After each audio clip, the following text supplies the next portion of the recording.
Hey, this is Deepak here from digitaldeepak.com and welcome to week 3 of your training program. In this video, we are going to have a look at how you can discover your profitable niche 2.0. And I call it niche 2.0 instead of a niche because the way I'm going to explain niches to you is going to be completely different and you are going to understand it in a way that you have never seen before. I hope you have completed your week 1 and week 2 videos and I hope you have also done the assignments for week 1 and week 2. If you have not completed them, please go back, complete them and then continue with week 3. Without understanding the marketing fundamentals, you will not be able to make sense of the content that we are going to learn in this particular video. So with that note, let's get started.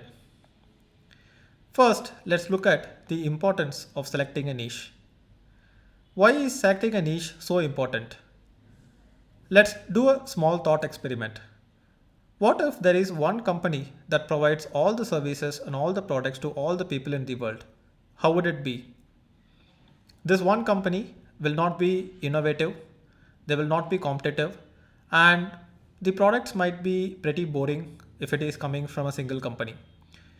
That is why different people specializing in different things brings in variety and makes a culture very rich. If you are going to go ahead and create a product or service, I would recommend that you need to focus on one niche. The man who chases two rabbits catches none. You cannot try to do multiple things at the same time and still be good at it. Whatever energy that is being distributed over multiple projects, I want you to take those energies and just put it in a single project and make it as best as possible. And this is a lesson that I have learned through the years, and it is very difficult to focus on one thing. The grass is greener where you water it, not on the other side. Don't jump from one niche to another. And don't think that a particular niche is not profitable. If you go deep enough in a single niche and if you make sure that there is a market need and the niche is also aligned to your inclinations and your interests, then you will definitely make money in that niche. Imagine calling everyone in a crowd. No one will bother. Call specific people and they will respond. If you are in front of 100 people and if you call them out as hey everyone, then nobody is going to respond to you.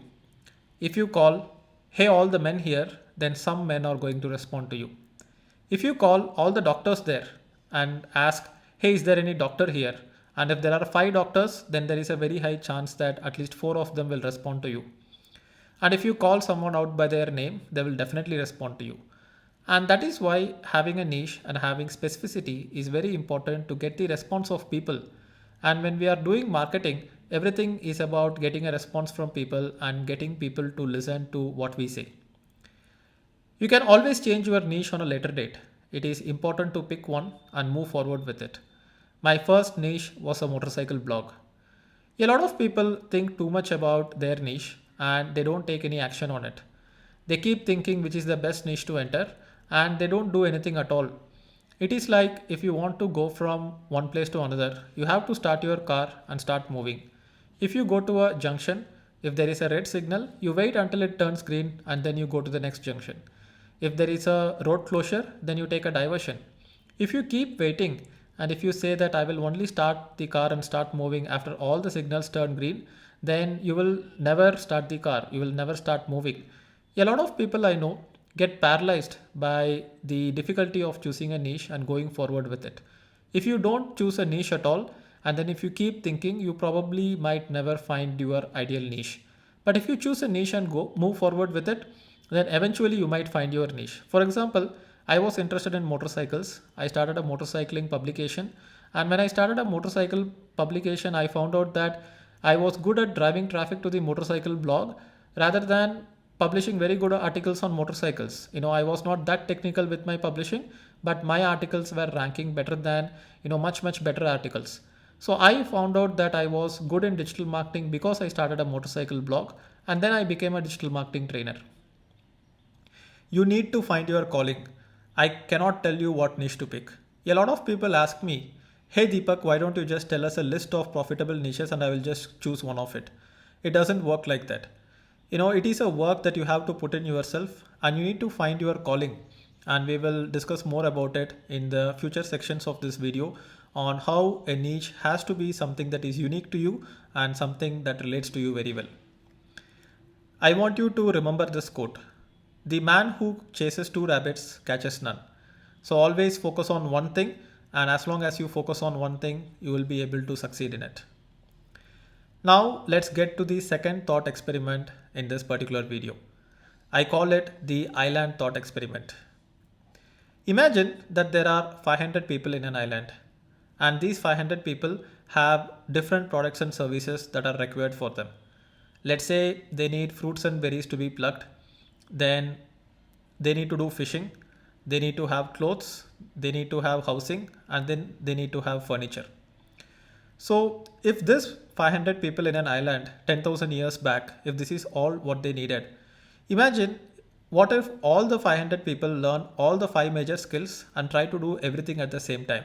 What would be the fate of that island? Alternatively, imagine if 100 people focus on one particular skill each. Let's say everybody is trying to catch fish, and on average, everybody can catch one fish per day. If there are 500 people in the island, the total amount of fish that is being caught in that particular island per day is 500.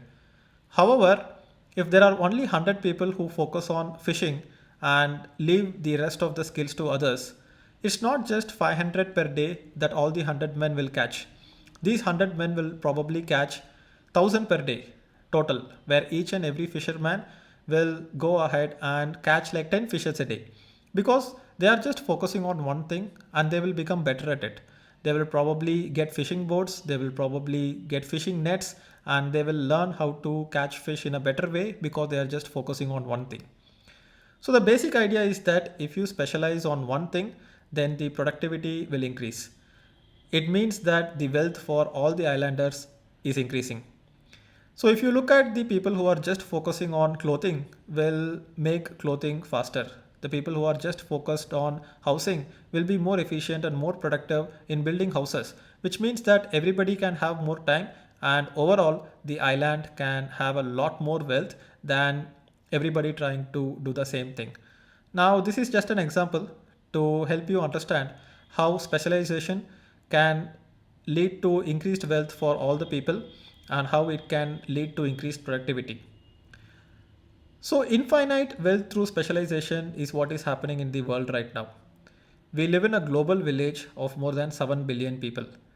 There is an opportunity for doctors, scientists, lawyers, writers, chefs, singers, painters, trainers, coders, and the list keeps going on. And there are subcategories within each of these categories. New niches are born every day. New needs are discovered every day. Every need will give rise to more needs. So let's say people want to buy a car. That is a need to get from one place to another. If people buy a car, then there are more needs because they bought a car. They need to get the car washed, they need to get the car serviced, they need to upgrade their interiors, they need to add fuel to it, and so many things will be born out of the need that is fulfilled. So new needs are discovered every day and new niches are born every day. And you need to understand that there is an abundance in this world in terms of needs that is not being fulfilled, and the world, as it gets more and more complex and as more and more new products are released into the world, more new things will be required in this world. You need to find out a good market and you need to match it with your passion and your talent, which we will discuss more about in the later sections of the video. As everyone specializes in one thing, the wealth of the entire world goes up. My niche is digital marketing, and I can afford to focus on one niche for my entire life and get paid for it because we live in a global village connected in real time via the internet. I don't need to do anything else. I can hire people to do it for me because I am focusing on one thing, I earn money for it, and that money can be exchanged for other things. I don't need to build a car if I need to get from one place to another. I don't need to stitch my own clothes. And this is how division of labor works. And division of labor is rooted in specialization. As everybody specializes in one thing, then the wealth of the entire nation goes up. As you spend years specializing in one skill, it will become harder and harder for someone else to catch up with you. This is also one of the reasons you should focus on one thing. because others will find it very difficult to replicate that skill. Imagine for 30 years you just specialize in one thing. There will be no one else in the world who will be as good as you in that particular thing. You can also mix and match skills. It's called skill stacking. I'm not saying that you need to focus on too many things at the same time, but if you get good at two things, then people who are good at two things at the same time will be very rare. For example, if you are a neuroscientist who also understands robotics, then the people who are neuroscientists who know robotics will be pretty much non existent in the world. So instead of trying to become the number one neuroscientist in the world or the number one robotics specialist in the world, if you have both the skills, then you are going to become the only one, not just the number one. So when you just go behind one skill or one subject, then there might be a lot of competition. So we can do something called skill stacking, which we will learn about more in the later sections of the video. So now let's talk about your life's task and purpose. What is your life's task? What is your life's purpose? What are you here to achieve? Our schooling and education system has not trained us to think about this very frequently. But now it is better late than never. Now, there is a hidden force that drives us towards activities and subjects based on our natural inclinations. And this force manifests itself as pure curiosity. A lot of people think that they need to work hard in a particular subject to become better at it. But what if you are naturally curious about certain subjects? This curiosity you would have observed when you were a kid. Curiosity is the driving force of learning a new subject and a new skill. If you force yourself to learn something new, you will never be able to learn it properly. You were probably inclined towards learning digital marketing and you wanted to learn how digital marketing works, and that is why you signed up for this digital marketing internship program. This was definitely driven by curiosity. Nobody put you in a school or university and said that you have to learn this. This force is pure and unadulterated in childhood. But the force gets reshaped by the world around us as we grow up, often in the wrong ways. And people say that, hey, you should not be interested in this, you should not be interested in that, do this, do that. And we are not having the freedom to pursue what is interesting to us naturally. And the lack of connection with your true primal interests can make you miserable. And a lot of people feel unhappy at work, and they feel unhappy at work because that work that they are doing is not something that they are naturally inclined to do. Right now I enjoy learning new things and I enjoy creating training videos like this. And I'm naturally inclined towards the topic of training because that's my passion. And when I do something like this, I'm not feeling like it's a lot of work. I'm having fun doing this. The first task in choosing your niche is connecting with that inner force, and it's never too late to start that process. A lot of people teach about niche selection in a very, very basic way. They say these are the different niches and go choose one. But nobody tells you that your niche has to be somehow connected with that inner force. And if you have felt like you have deviated from that inner force, then you can always reconnect with it. It took me almost 10 years for me to reconnect with that force. Your downsides and challenges will give rise to unique advantages that others will not have. So if you have a lot of challenges and problems in your life, don't look at it as obstacles. Sometimes the obstacles become the pathway. And to explain this in an in-depth way, let me go ahead and tell you the story of Leonardo da Vinci. So Leonardo, the great artist, had a very tough childhood. He was actually born out of wedlock and he was banned from universities and noble professions. So this was around the 15th century. And in 15th century, if you are born out of wedlock, then you are deprived of a lot of things. So since he could not go to school, he would go and spend his free time in the forest near the waterfalls. And he used to steal some sheets of paper from his dad's office. And at that time, even papers were very rare. And he went ahead and started drawing things in the forest. He had no art teachers and he kept drawing to kill time. And that is how his early years were formed. He observed nature closely as the plants grew and other nature forms took shape. He used it as an inspiration for his paintings. And this is something that he will not learn in an art school or from an art teacher. And he kind of developed his own method of painting. And a lot of people agree that when they see Leonardo da Vinci's paintings, there seems to be some life in it. And that comes from his early childhood and from his early practice of trying to redraw things that he was seeing in the forest. On his deathbed, he felt that it was a blessing to have been born illegitimate. He did not have a huge ego, and he was not a victim of social forces that impacted other artists. Other artists took decisions and did work, according to the way the society expects them to be. But since Leonardo da Vinci was born illegitimate and he was already a misfit, he was not afraid of being a misfit. And I feel that that is a very big advantage. If you have felt that you are not able to fit in school, in college, in your workplace, and if you felt that you have been a little bit different from others, that might be your superpower, because you might be able to go and do things which others are not doing, and that is the thing which will make you famous, which will make you a legend. Leonardo chose his own way, and his greatness was because of his unique path. All the great people in history, Napoleon Bonaparte, Albert Einstein, Socrates, everyone had their own downsides, and they always speak about an inner voice or a hidden force that guides them towards their work. Connecting with that inner force, that childlike wonder, that natural inclination where you are just feeling passionate and inspired about something is the secret to do great work, and that's what makes a legend. And now, with that note, let's talk about the making of a legend. How is a legend made? Everyone can be a legend in their own field. You will do something more only if you enjoy doing it. And you will develop mastery at something only if you do it for a long time where time stands still. As you become an expert at one thing, you will enjoy doing it even more, which leads to higher levels of mastery. A feedback loop that cannot be stopped. That's when you become unstoppable. Let's take my own example. My natural inclination is to have a deep understanding of complex concepts. And this helps me teach it to others in a way that they can understand. And this is my passion, and I enjoy doing it. And because I enjoy doing it, I do a lot of it. And it doesn't feel like work to me. And right now I'm doing this training video, it doesn't feel like work to me. And I become an expert in it because I do it for a long time. And when I become an expert in it, I enjoy doing it even more. For example, 3 years back when I was doing training videos, I was not really good at it. And I did not enjoy it as much as I am doing it right now. Imagine if you're a musician and you can play amazing songs with your instruments, you will probably enjoy it more, right?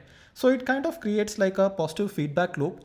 And the better you get at it, the more you will do it. And the more you do it, the better you will get at it. And it will make you do it even more. And then one day you become a legend. So there is no hard work involved here. There is only inspired action. And that is how the greatest musicians, the greatest scientists, the greatest doctors in the world are made, because they just enjoy doing it. They don't push themselves to do it. And you need to find that unique match of things that you want to do. And it's a lifelong process. It's not going to happen overnight. But it's a good time to start. Now is a good time to start. So think about what you are naturally inclined to. It is never too late to start this process. Connect with the child inside you. Be childlike. That is the secret to becoming a legend. Now let's talk about a very deep and spiritual concept when it comes to idea manifestation. I would say that the idea needs you to manifest itself into reality. A lot of people think that creators come up with ideas. They don't think of it in such a way that a great idea needs a channel to manifest itself into reality. An idea has a life of its own. If you imagine that the idea has a life of its own, then it will choose the person who is best suited to make that idea into a reality, just like a soul. You just have to prepare yourself for it, and the idea will manifest through you. What I am saying is that when you think about the birth of humans, we don't think about humans making babies. We think about a soul which manifests itself into reality through a mother as a boy or a girl child.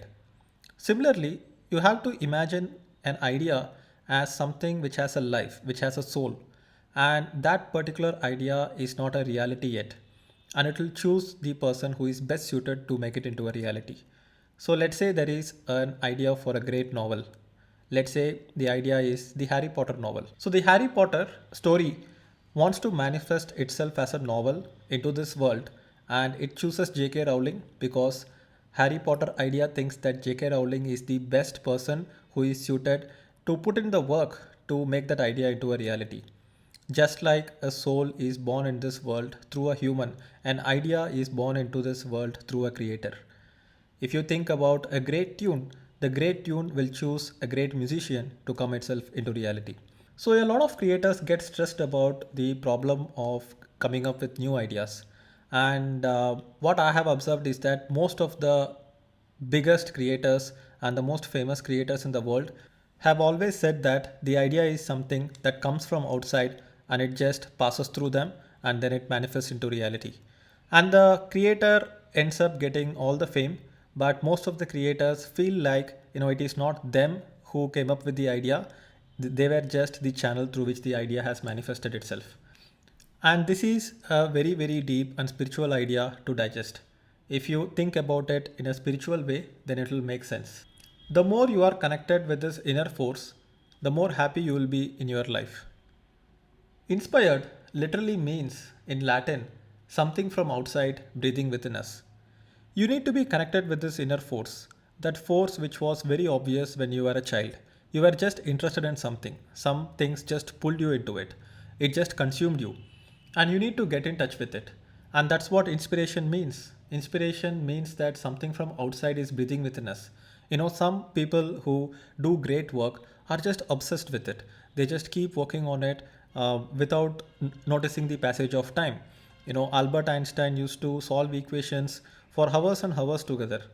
Scientists, artists, poets, singers, musicians, all these people are obsessed about something, and that obsession is what leads to mastery, and that is what makes a legend. When you do such work, you will get into a state of flow where time stands still. You will be working for several hours and suddenly you will realize how much time has passed by. Do not work hard, instead, take inspired action. This is the only source of true happiness in the world. This is when you become a natural at it. Have you heard of people tell things like, hey, it comes to him naturally, he is just a natural at it? When you see a pianist playing a song without any effort at all, being a master at it, we say that it comes to him naturally. When we see a great public speaker just speak effortlessly and thousands of people are standing up and giving him a standing ovation, we say that it comes to him naturally. If you want to become a natural in something, then you need to get connected with this inner force. You need to develop mastery in a particular skill. When you engage years of your life with activities that absorb you, that's when you develop mastery. Others will call you a legend, but only you will know the secret. It's not your work. You just worked hard to prepare yourself, and the force manifests itself through you. So, this is the secret to manifesting ideas, and I have always strongly believed in it. And I never take credit for my ideas. I am just a channel through which the idea will manifest itself. But there is a big problem. Not everyone can become a legend. There is an enemy that stands between you and your life's task. What is that enemy? A legend is born when he defeats the enemy. A demon, a counterforce, an obstacle, a ferocious dragon is standing between you and your life's task. Unless you defeat it, you will never win. This enemy will manifest itself in many forms. It lures you with a safe and secure job with a stable income. It manifests in the form of your parents asking you to become something that you are not interested in. It manifests itself in the form of a society who is putting pressure on you to conform. It manifests itself in the form of a spouse or a significant other who will give you advice with good intentions to do something responsible with your life. Do not listen to anyone else around you. The only person that you need to listen is your inner voice. Your inner voice will tell you what is it that you are meant to do. A lot of people look at their career as something that will help them make money and then they try to buy happiness with that money. That is a very, very bad strategy to be happy in life. Most of your life, you are going to be working. You might as well choose something where you totally enjoy working, and your happiness and fulfillment will come from working. And you will be able to see that a lot of creators who end up making a lot of money with their work, they will lead a very simple life. They don't need to spend that money to buy a Lamborghini or to go on international vacations and buy fancy stuff, because it is not where they gain that happiness from. They do not gain happiness from consumption. They gain happiness from creation. And once you become a creator, that's all you need in life. And that is what true happiness is about. This demon will always redirect you from finding the true happiness. And this is a demon that needs to be defeated every day, else it will lure you in. It's not like one time you defeat it and then you are good to go for the rest of your life. Every day you will be feeling forces where it will take you from your true calling and you need to constantly get back in touch with it. The force is the highest when it is about to get defeated. Like, for example, let's say you are quitting a job and you are planning to start a new business. That's when you will face the maximum resistance. Everybody around you will say no. And you will know that you are in the right path when the force is high against you. A big resistance from the world around you means that you are in the right path. A disconnection from this force will make your life miserable, and you will start looking for other sources of pleasure, such as drugs, entertainment, promiscuity, and adrenaline pumping activities that are dangerous. You will get really bored, you will get really frustrated, and we all know people who are in the corporate who try to work from Monday to Friday. They don't do productive work anyway, and they always keep doing something very boring, and then Friday they get drunk, and then the entire weekend, Saturday and Sunday, they are watching movies, they are trying to get some entertainment done, they probably do some dangerous activities, and this is what life has become for most of the people out there, and it is a very very sad state of affairs. Even this person is making a lot of money, it does not make sense because they are not happy in their jobs and they try to make the money with the unhappy work that they are doing, and then they try to buy happiness with the money that they have, and they are just beggars of happiness. You should never be in that state. If you are doing something in a career where you are not totally absorbed into it and totally enjoy what you are doing, you should immediately quit. A lot of people will say no, but you know that that will be the right thing to do to keep yourself sane and to keep yourself creative and get back in touch with that inner voice, inner force. And this force is a very, very empowering force. This is the force that will make you into a legend. Since our childhood, we have always wanted to fit inside a group, and we felt bad when we were left out. We tried everything to make sure that we are not left out. But the reality of the world is that unless you are okay being left out, you are never going to stand out. And this is a quote that I like very much. Only the misfits have a chance in this world to succeed. When you want to be unique and when you want to be different from others and when you don't want to be like everyone else, you have to be different. Only if you live like no one else, you will be able to live like no one else. You can't fit inside a group, be like everyone else, and at the same time expect success and standing out. The world wants you to fit in, but then it celebrates the misfits. The world is sending you mixed signals. That is the demon in action. It will do everything to try to fit you in into a group, to be like everyone else. But you have to go against this force and you have to be unique and you have to follow your calling. People who do not find their true calling are hungry for uniqueness. When they have chosen a career that doesn't let them create, they try to express their uniqueness through consumerism. People who are in boring and repetitive jobs, even if it pays very well, and they don't create something, they have this feeling that they are just like everyone else. And they have this feeling that they want to express their uniqueness and tell the world how different they are. So they end up buying stuff.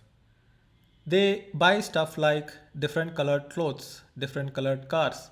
They go ahead and design a very unique home. They do the interior design, which is not like anyone else. And this is them trying to express their uniqueness through consumerism. The corporate world is selling you stuff to make you feel unique. And this is the biggest scam in the world. Everybody who wants to feel unique, instead of creating something and feeling that uniqueness naturally, they are going ahead and buying something. And the corporate world is taking advantage of it. You should not become a victim of it. If you want to feel unique, create something. That is why a lot of artists and creators are not very big consumers. They don't buy fancy stuff. They don't buy fancy cars because they are already feeling very unique and they are happy and satisfied with that uniqueness. When I started creating, the need for consumption disappeared. When I was in a corporate job, just like everyone else, just making money every month as a salary, I felt like I wanted to buy a lot of clothes. I wanted to go on international vacations. I wanted to post it on social media because there was this hunger for telling the world, hey, I'm not just like everyone else, I'm unique, I'm different, and I'm special. But all that need disappeared when I started creating. Now I am creating training videos like this, I'm mentoring people. I feel very unique, and I don't feel the need to express my uniqueness through consumerism. There are not many legends in this world because it is not easy to defeat this counterforce. And you need to work very hard to defeat this counterforce so that you can become unique and you can find your true calling. If you want to stand out and be unique, you have to be a misfit. There is no other way. You cannot fit in, be like everyone else, and still be unique. If you do not find your true calling, you will be asked to model others' calling. You will be asked to go ahead and do what others are doing, and it will feel miserable. It will feel like you are wearing the wrong size shoe for the rest of your life. Do not do that mistake. These are the important things that you need to keep in mind when you are choosing your niche. And finding your niche is not easy, it is a very difficult process, but this is a process that you have to go through because if you don't go through this process, somebody else is going to choose a niche for you and they are going to ask you to do certain things which you do not like for the rest of your life. Sometimes it's also very simple to find out what you are interested in. And if you have designed your life in such a way that you do not need too much money, too much luxury, then you can keep your life simple and just focus on creation and you will derive all your happiness through creation. And in the long term, you will end up making a lot of money and then other people will try to model you. But nobody will understand that you are unique and nobody else can be like you. When you are tapping into this creative force, it is a source of an infinite power. This creative force that helps you do great work is the same creative force that made this universe, the galaxies, and the planets. Something wanted to come into existence and it came into existence. When you are creating something, you feel like God. What do gods do in their free time? They create. When you become a creator, you feel like God, and it's a very positive feeling. And in the week one, we talked about this number one feeling or emotion, which is joy, love, empowered. And this power will be coming to you if you are creating. You need to be in a good state of mind to create, and if you create, you will remain in a good state of mind. It works both ways. When you get in touch with this force, you will feel unstoppable. You will feel a sense of God, and you will feel like nothing in this world can stop you. The more you tap into this energy field, the better your work will be. The quality of your work is completely dependent on how much you are in touch with this force. Others will think that you made it yourself, but only you will know that you were only responsible for slaying the dragon that stood in the way. You just created the path. Once the path is clear, the idea will manifest itself. You are just the path, you are the channel. Others who struggle for power will fail miserably in front of you. You don't play by the same rules. They will feel that the game is rigged. And it is. You have something that they don't have. You got in touch with your inner calling. And that is why you have an unfair advantage against everyone else who is trying to do what you are doing. And this brings us to the point of discovering your unique niche. How do you discover your unique niche? Once you discover your unique niche, your vocation, your calling, you do not need to look for happiness outside of your work. A major part of your life is made of work. And the word vocation comes from Latin, which means to call or be called. Look for the inner voice that is buried deep within the noise of your parents and the society. You cannot leave everything and do something new. You have to navigate your career in a way that it connects with your childhood inclinations layer by layer. Start doing something which connects with that interest. You cannot turn everything overnight. If you have deviated far from the path that you were supposed to be in, then you have to go back to that path slowly, step by step. You also need to get paid. If you have a family and if you have rents to pay and bills to pay, then you need to continue working. You need to be doing what you are already doing, but slowly try to start doing something that will connect with your primal instincts. To build a strong culture in a nation, everyone needs a unique niche. Equality doesn't mean everyone does the same thing. Equality means that everyone has an equal opportunity to pursue their own unique niche. Finding a niche that suits you perfectly is a lifelong process. Keep fine tuning it. Do not be afraid of disappointing people. All that matters is that you get in touch with your primal instincts of your true interests and your true inclinations. When you find it, you will know it. And that is when you will experience true freedom. Because all day you will be working on things that you love and you will also get paid for it, and people will celebrate you as a legend. It won't feel like hard work, it's going to be fun all the way. I like this quote very much. Become who you are by learning who you are. It's a lifelong process of learning who you really are. And this quote was by this ancient Greek poet called Pindar, and he wrote it around 1600 BC. Now, let's talk about some strategies to find your niche, and I will also show you some examples of people who worked for a very long time to find their perfect niche. Think about your childhood inclinations. What were you interested as a kid when the world's demand was not on your shoulders? What were you naturally interested in? What were you doing in your free time? What were you reading? Albert Einstein was transfixed when his dad gave him a compass when he was 5. And since then, he had this innate desire to understand the forces of the universe. He wanted to understand how gravity works, how magnetism works, and this was his childhood inclination. Marie Curie discovered radium. She got inspired by her dad's lab. She spent her life in physics and chemistry experiments. Your niche is not just a way to make money, it is religious, it is spiritual, and you need to be connected with the invisible force that is the force of creation. When you get in touch with this force, you will feel unstoppable, you will feel amazing. There is no words to describe that feeling. You have to experience it for yourself. This will give you pleasure, heightened awareness, and ability to pause time itself. You will feel like time is just slipping away, and you will not notice the passage of time. It will feel like time stands still. Dig deep into your primal code. Think about your childhood. It's already there. You just need to get back in touch with it. Everyone is unique and everyone has this force inside them. You have just forgotten about it and you just don't know about it. Please get in touch with it. Now, let's take a look at the story of V.S. Ramachandran. V.S. Ramachandran is a famous neuroscientist, and here you can see a picture of him on the TED stage, not a TEDx stage. How V.S. Ramachandran found his niche. He was born in Madras, now Chennai, in 1951. Right from his childhood, he was fascinated by science. His journey started with collecting seashells. He used to go to the beach and he started collecting seashells and he was just fascinated by it. He joined a medical school but didn't find interest in becoming a doctor. And that happens to a lot of us. We think that we want to do a certain thing in our life, we start doing it, and then we find out that this is not we were meant to do. And it is okay to change your path. It's okay to fight so that you can get in touch with your true inclinations. He once read the book called Eye and Brain by Richard Gregory, and he started learning more about it and he published a paper on it. As a doctor, he was more interested in the eye and brain.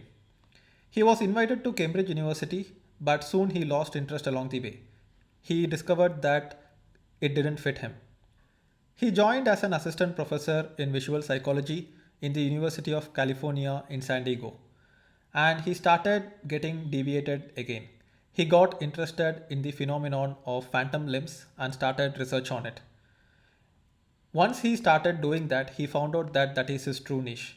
He devoted the rest of his life to neurological disorders. He is the only one in his niche. He became so famous that he got the opportunity to speak at the TED stage, and he is being consulted when it comes to neurological disorders such as phantom limbs and other disorders. Now, isn't this inspiring? How V.S. Ramachandran found his niche. He became world famous by focusing on a really, really narrow niche, which is neurological disorders. He studied medicine, then he studied about the eye, then he learned about the brain, then he learned about psychology, and finally he found his niche. Now let's look at another inspiring story like this. The story of Yoki Matsuoka. She is right now the CTO of Google Nest. She grew up in Japan in the 1970s. She started training on swimming at a very early age because her parents wanted her to become good at swimming. She started learning piano because her parents wanted to become a pianist. But then she found out that she was not interested in sports. She had her inclination towards math and science. Then she took up tennis but studied math and science in her free time. She dreamed about inventing a robot that could play tennis but had no idea where to start. She kept looking for opportunities to combine both her interests.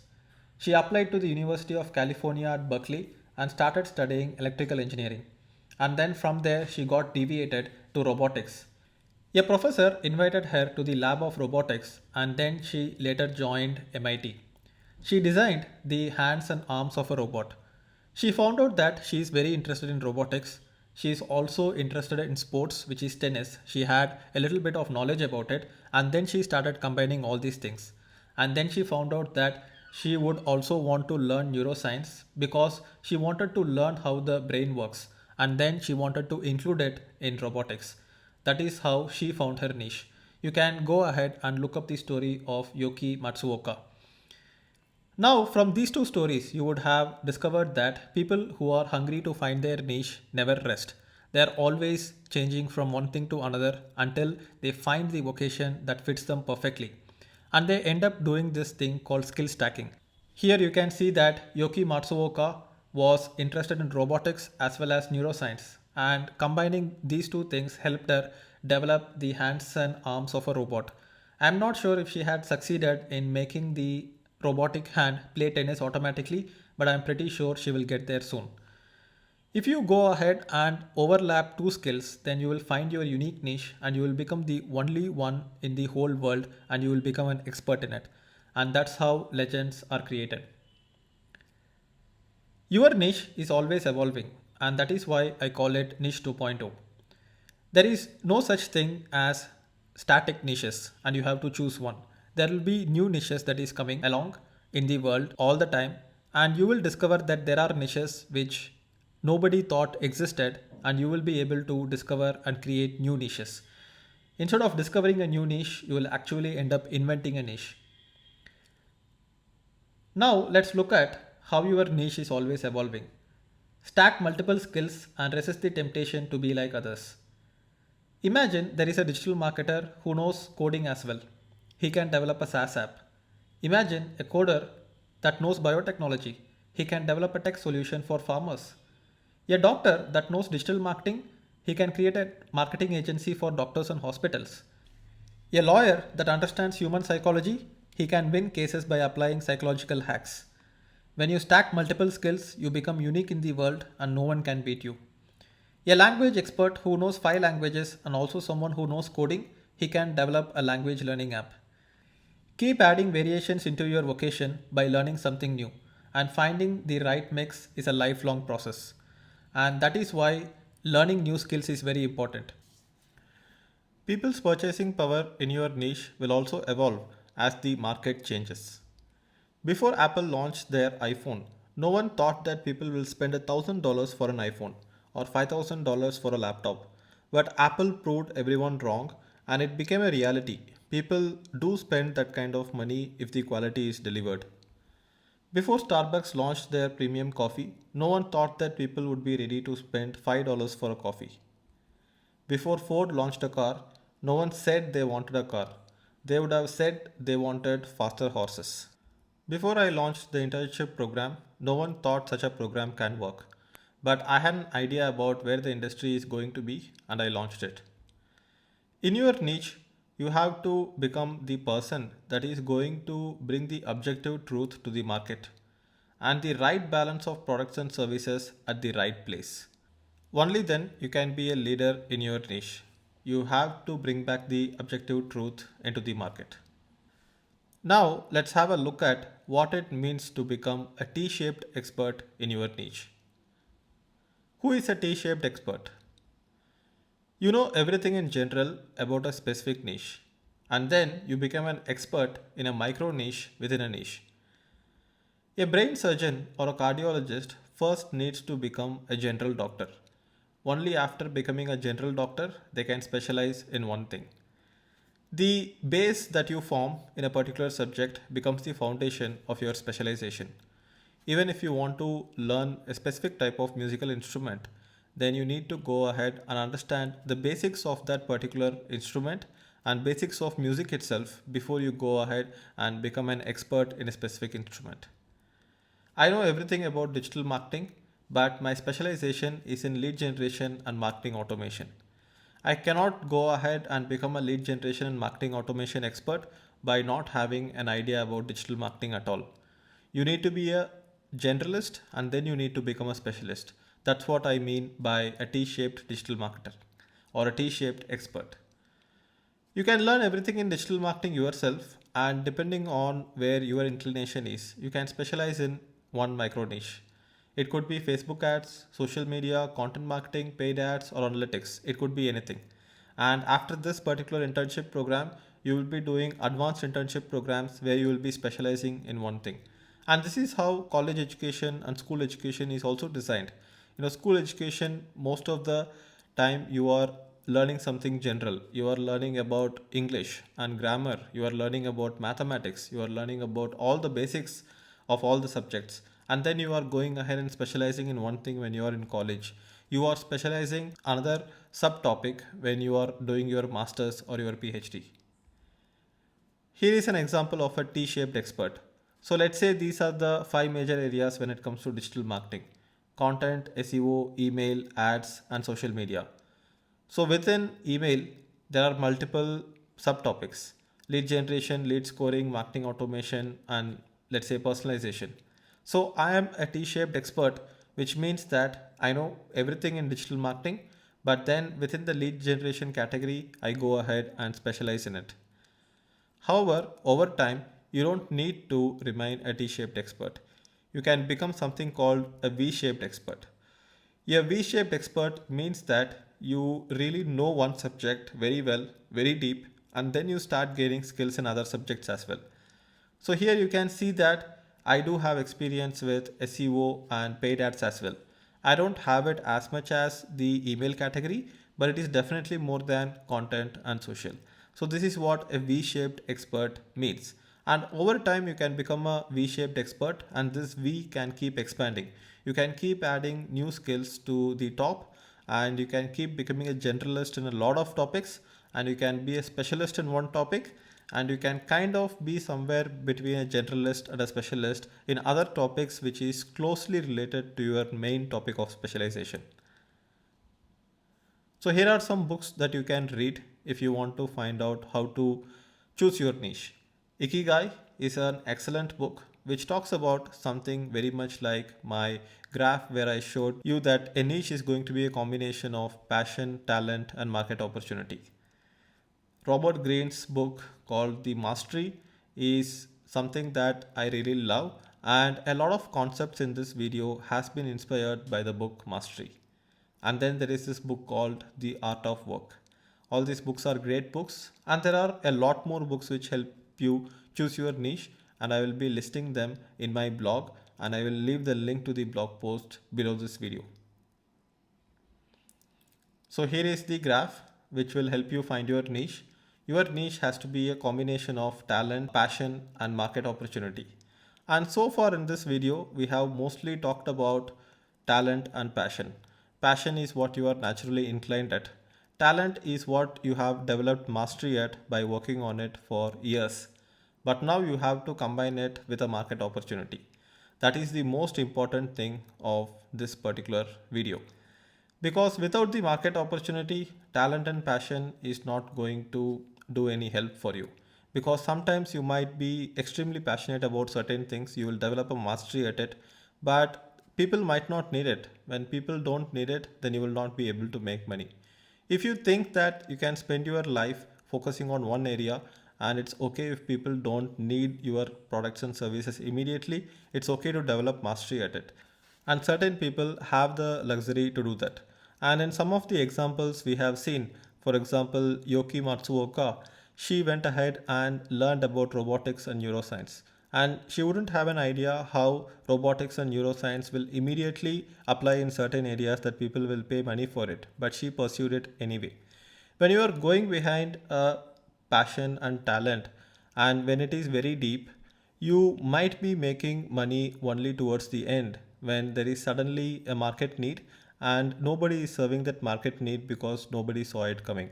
So this is a little bit rare, and you can always do that if you have that luxury. If you don't need to make money immediately, if you live a simple life and if you are provided enough for your life, then you can take out 5 years of your life to go ahead and learn a specific subject which is very very deep and something that is extremely passionate for you, and suddenly maybe one day the world will find you and celebrate you as a legend. But in the short term, if you want to end up making money, then you might need to go behind the market opportunity as well and try to combine your existing passion and talent with the market opportunity as much as possible. So now it is time to understand the market and the needs of the people in your niche. What do people want? People want to go from their current state to their desired state. This is what everybody wants. This is what every customer wants. The customer does not want to buy your product. The customer wants a solution, and your product becomes a bridge to that solution. They say that people never buy a half-inch drill. People always want a half-inch hole, and that is why they buy a half-inch drill. And people do not need a half-inch hole. What people really need is that they want to put a nail inside it. People don't need a nail inside it. Why do people put a nail inside it? People want to probably mount a wall painting and they just want the nail to hold it. So there is always a need that is the target. There is always a need that becomes the reason on why people buy certain things. And it's always to go from their current situation to their desired situation.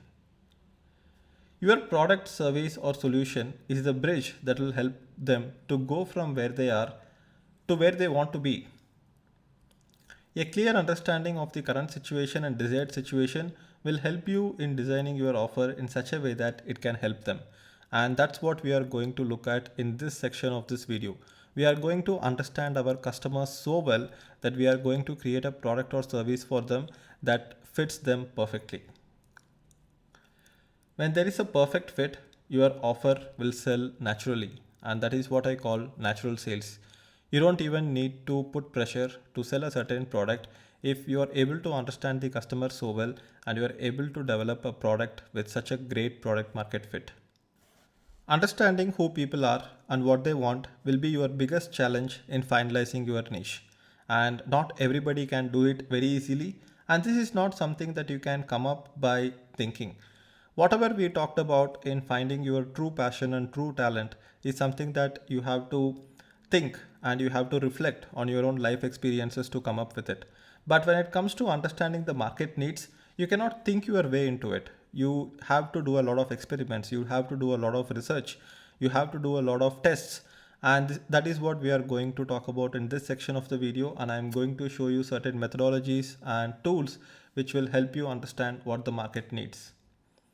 If you want to make a lot of money and still do what you love, you need to combine your passion and talent with the market needs. And this is what we talked about in the previous slide. So now let's go ahead and talk about your qualifications. A lot of people ask me, sir, am I qualified to go ahead and do this particular thing? And let me tell you the truth. The market doesn't care about your qualifications, degrees, or certificates. If you can help people get what they want, they will help you get what you want. Right now, I am training digital marketing and I am in this particular niche for quite some time. But has any one of you who are learning from me asked me what is my certification? Did I do a degree in digital marketing? Did I even do an MBA? Definitely not. I'm a civil engineer. I don't even know computer programming or coding, but I'm able to go ahead and do digital marketing and train on digital marketing because I can help you learn digital marketing. And I developed this strong social proof as a digital marketing trainer, and that is why you are learning from me. People spend years learning a subject, getting a degree from a well-known university, and sometimes even doing PhD. And then they expect the world to shower them with riches. No one cares about who you are, and that is the reality of the world. I don't want anyone to go ahead and do something like a qualification or a degree and then expect the world to know about it. Only if you are able to solve a particular market need, you will be rewarded. People only care about themselves. The only way to find out if something will work is to test it out in the market. You have to experiment, experiment, experiment. There are two kinds of labs. One is the mind lab and the other one is the market lab. You cannot keep thinking sitting in a room about what the market wants. You have to go out into the market and ask what people want. You have to create something called a minimum viable product or a minimum viable service. You will know people want it only when people buy it from you. You have to sell before you build. Before I sold my first ever course, I went ahead and asked my audience what they want. They said they wanted to learn Google Ads the most.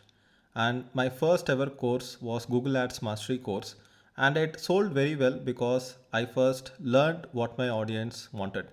I did the testing in the market lab. I did not keep thinking about what my audience wanted.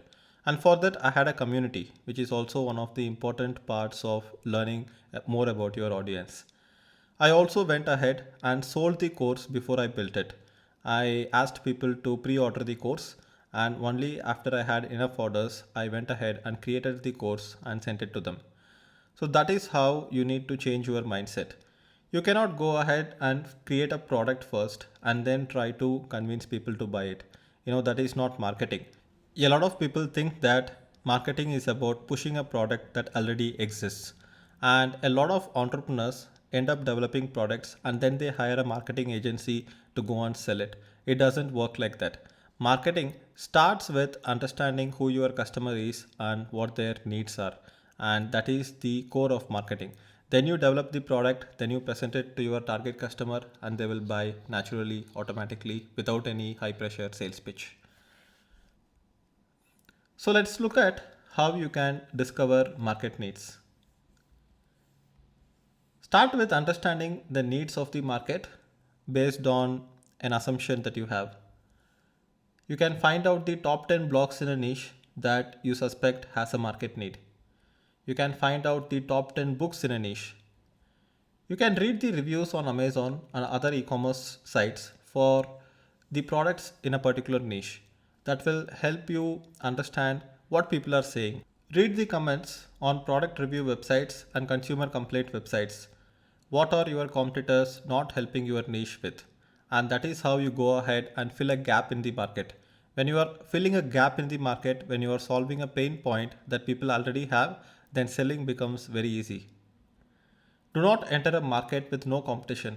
A market with no competition means that there are no buyers. Use keyword research tools to find out what people are searching for. And there are plenty of keyword research tools that I will tell you about.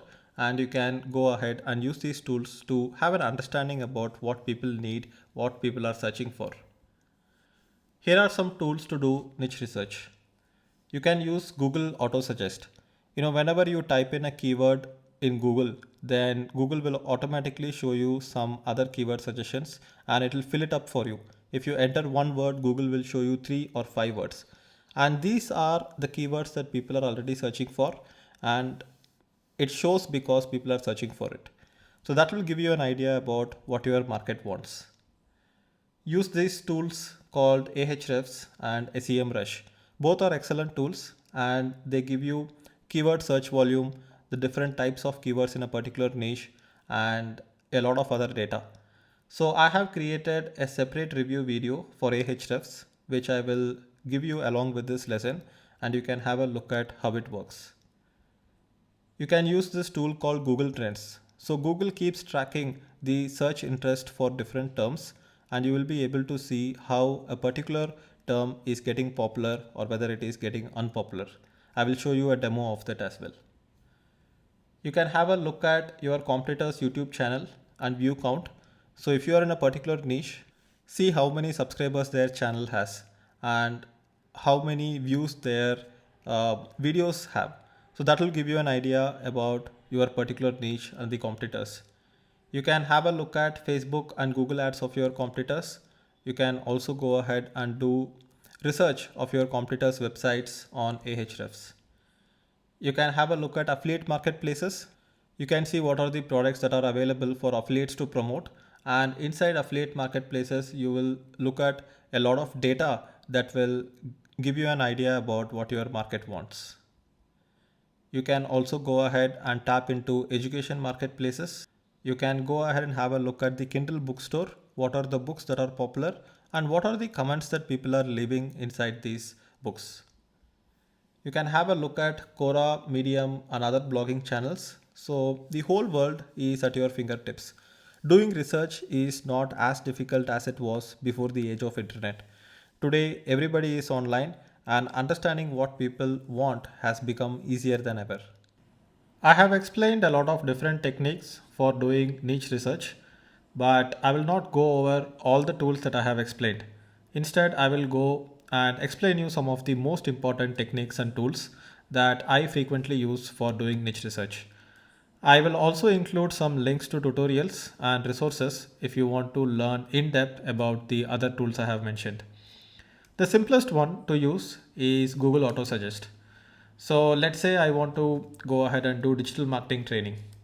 So I would search for digital marketing training. If I just search for digital marketing training, you can see that Google is suggesting me a lot of long tail keywords with basically words that are coming after the word digital marketing training. So digital marketing training course near me, digital marketing training online free. And this is how I found out that a lot of people want free digital marketing courses. So now let's go ahead and put it as free digital marketing courses. These are the different keywords that are being searched for. So let's say Facebook ads training. So Facebook ads training courses, Facebook ads training 2020, online videos, Indonesia, London, Philippines.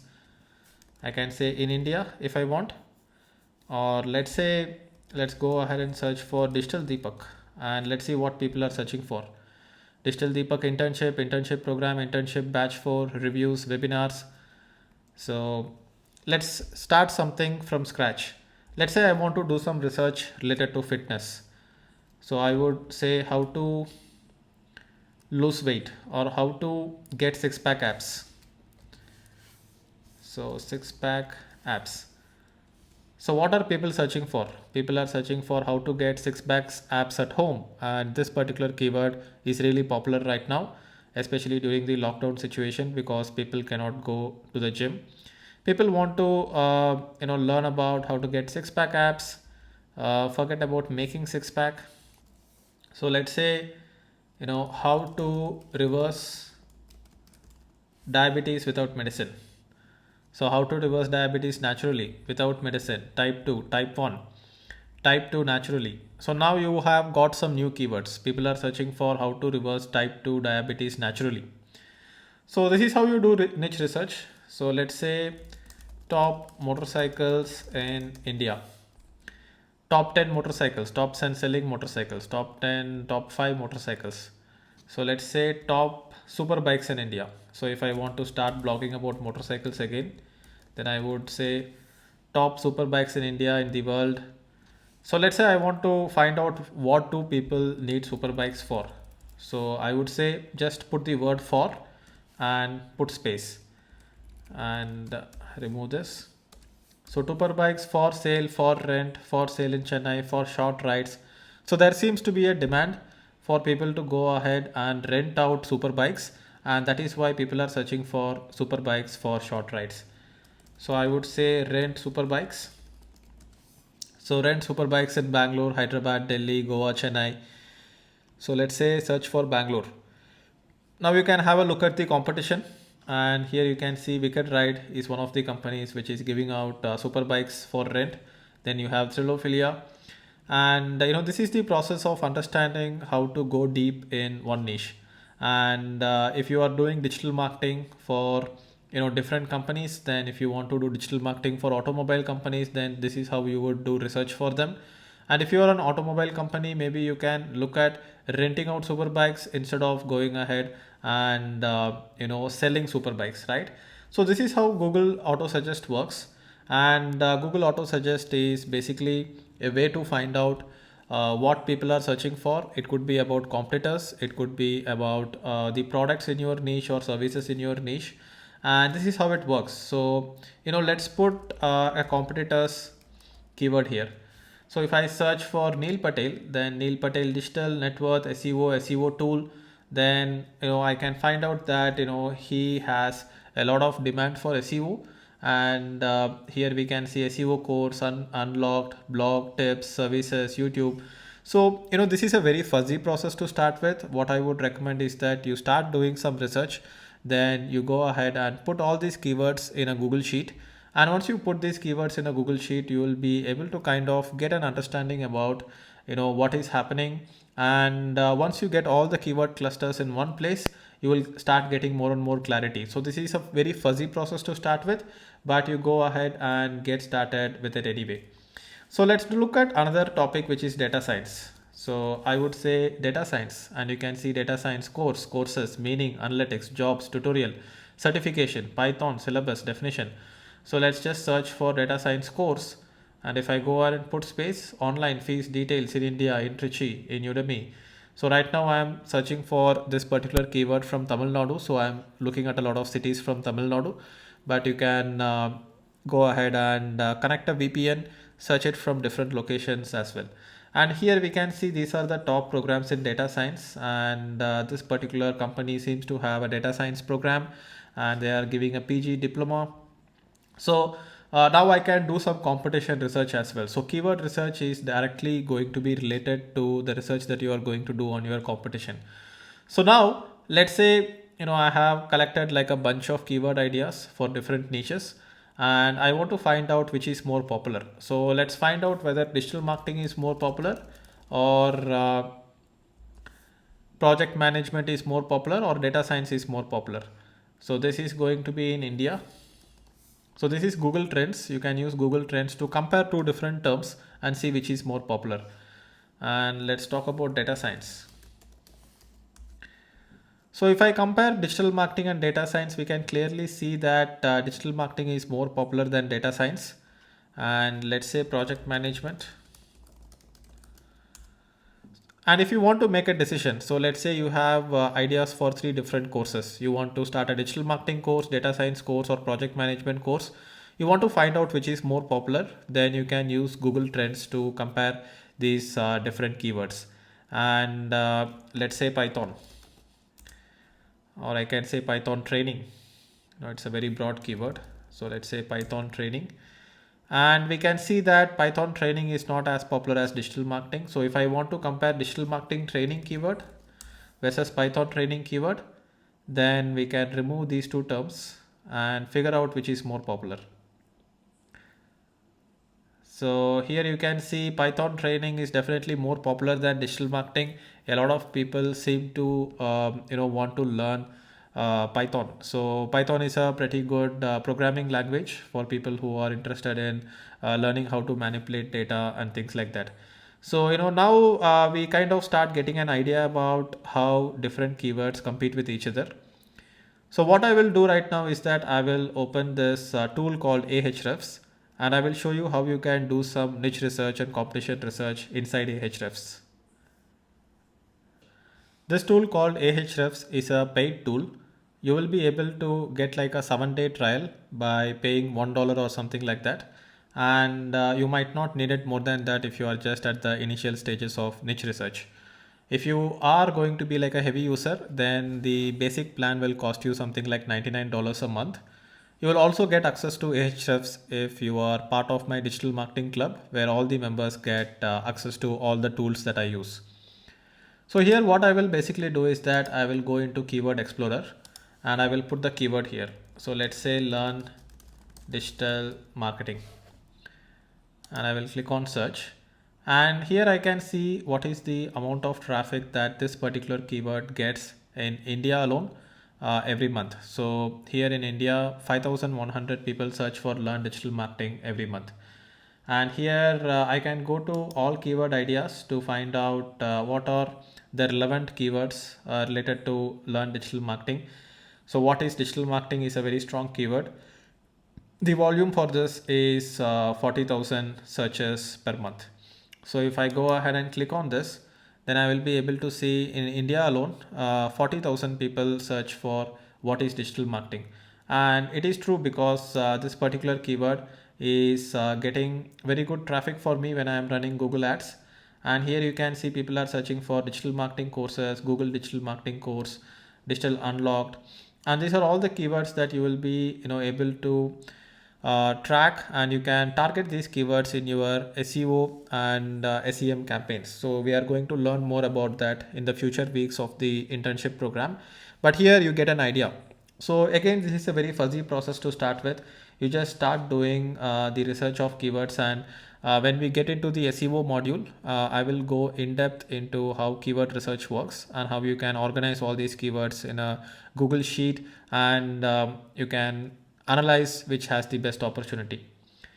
So I can also go ahead and look at the top pages to have a look at the competition and who is ranking for what keywords and how much traffic they are getting. Like for example, here you can see the person who is ranking number one has got 82% of the traffic share, and that's what happens. Whenever people rank number one, they will get most of the traffic, and even the number two is getting only like 10% of the traffic, and then number three is like 4% of the traffic, and beyond that the traffic share reduces exponentially.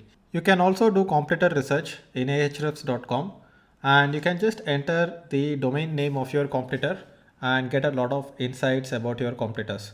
So let's go ahead and put neilpatel.com, which is one of my competitors, and let's look at what are the statistics around this particular domain name. It will show me the domain ranking. It will show me the total number of backlinks they have. It will show me the referring domains, organic keywords, organic traffic, and then it will also show me the traffic value. So the most important thing here is the top pages. So if I click on top pages, I can see what are all the different pages that they are ranking for and what is the search volume. So here you can see this particular tool called Ubersuggest, owned by Neil Patel, is getting a traffic volume of 106,000 per month, and it is in position number one because it is his tool. He is also ranking for the keyword what is affiliate marketing. I can go to his site and figure out what is the kind of article he has written and why it is ranking on the top in the first place. So I will have a look at the different pieces of content that he has included. He has also included a YouTube video on his site, and you can see that he has written like a really long article, in-depth article, and these are the kind of articles that rank on Google nowadays. You can't just publish a 500 word article or a 700 word article and expect it to rank, and you can see that this is like really in depth. So if I want to rank for this particular keyword, at least I have an idea about how to go about it. And here you can see how to start a blog, alternative research, 4 P's of marketing, Ubersuggest, more free 10 keyword research tools. So a lot of top 10 keywords rank very well, and I might be able to get some ideas out of this. You can also do research using this tool called BuzzSumo, and BuzzSumo will show you what are the different blogs in a particular niche that are getting a lot of traffic, and what are the posts inside these blogs which are getting a lot of social shares.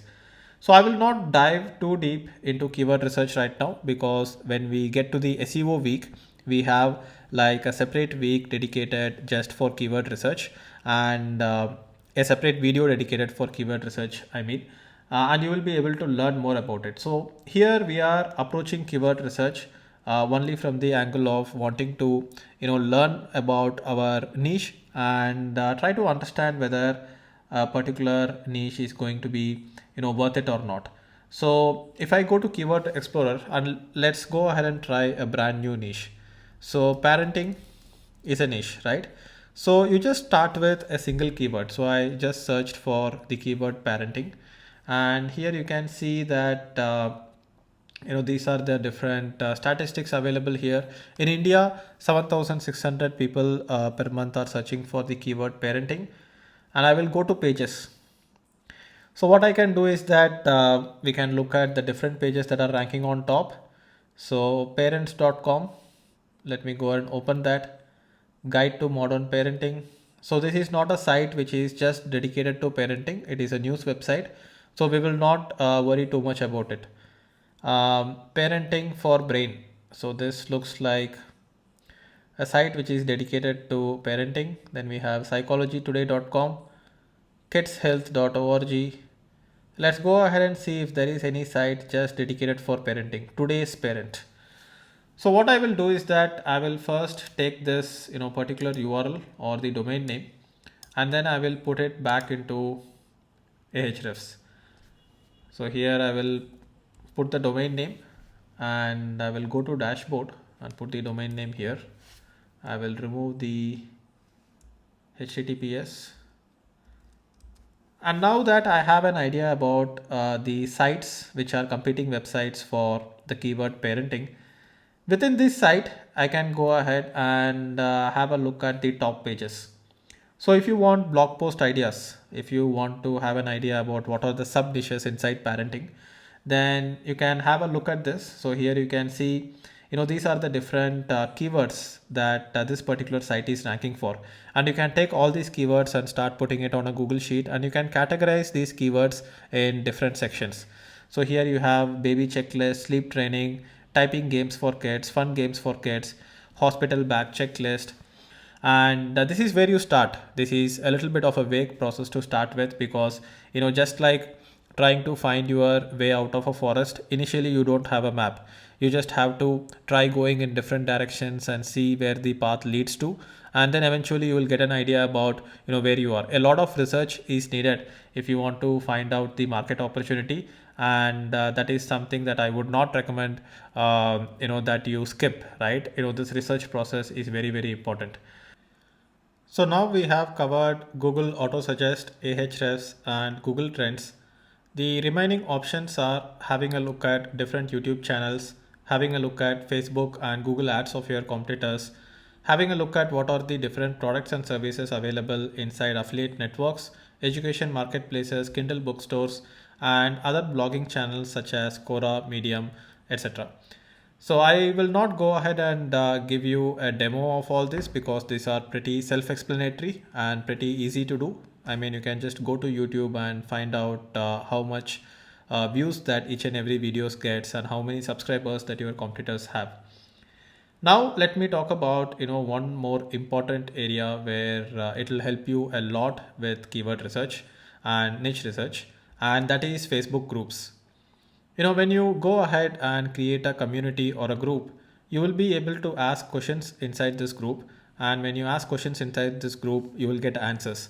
And one of the best ways to know about what your niche wants and what your audience wants is to just go ahead and ask them straight away. So what I recommend is that if you have a vague idea about what your niche is going to be, so let's say your niche is going to be parenting, you can go ahead and create a group about parenting, and within that group you can add a lot of members, and you can communicate with them, you can add value to them, and you can run polls within that group. When I started my first course, when I launched my first course, which was the Google Ads Mastery course, I just went inside my community or the group, and I asked people what they wanted. And they said what they wanted the most was a Google Ads Mastery course. So that's what I created first. And as I had explained it to you before, I created the course later. I first sold it because I wanted to know whether people are ready to buy it. So I always recommend that you sell first and then you deliver, but at the same time make sure that you deliver on time. Do not sell and then forget about delivering it. So that is the most important technique in the entire list: doing research through a community. Instead of creating a product and creating a community around your product, create a community and then create a product for the community. That is the best way to go about this. So you can also create a Telegram group if you want. Nowadays, a lot of people are using Telegram, and you will be able to run polls inside Telegram. You can run polls with multiple questions. You can answer people's questions. You can talk to people and understand their needs. You can also do an AMA session. An AMA session is Ask Me Anything session, where you are going to do like a live video, and you can get people to ask you anything, and you just answer their questions. And if you keep answering their questions, you will see that there is a pattern or a trend, and you will see that certain questions are being repeated often. And when you see certain questions being repeated often, you will understand that people want to learn more about that particular topic from you. For example, when I used to do AMA sessions in my group, People continuously used to ask about job opportunities, and people used to ask a lot about affiliate marketing.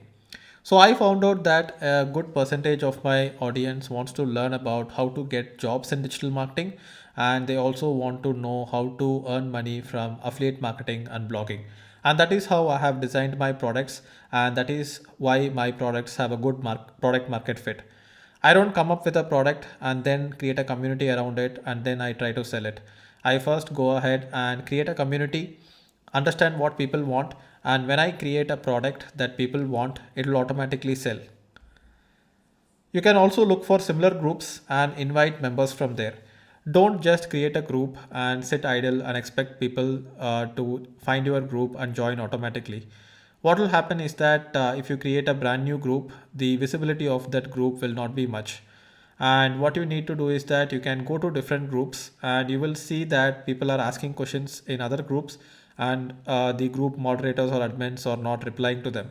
So you can make use of that opportunity, and initially it will be slow. It's okay if you are doing things in a way that is not scalable. You first need to understand what is the market need, and once you understand the market need and once you have a product or service which fits the needs of the market perfectly, then you will be able to scale. Don't look for things that are going to scale right from the beginning. It's okay to start small, and then in the long term you can grow fast and grow big. You just need 100 members in a group to understand their needs. As long as you answer their questions, people are going to interact with you, and this is a very, very important part of getting your niche right. When I started digital marketing training, I used to give away a free ebook for people to download. And when people downloaded that ebook, they also gave their phone number in the lead form. And I used to call all the people who downloaded my ebook and I asked them, hey, why do you want to learn digital marketing? What are you struggling with? What are your challenges? And based on their answers, I ended up creating a big digital marketing company out of it. So that is how it starts. It starts small, it starts slow, and then you can grow fast. You can also run Facebook ads to get more members into the community, and we will learn more about Facebook ads in the week on Facebook ads. And my very first product was created after I ran a poll in my community about what they wanted to learn. And that's something that we already discussed about. So now we have a fair idea about how to find your passion and how to develop talent in one particular area. We have had a look at different ways to understand what the market wants and what the market needs.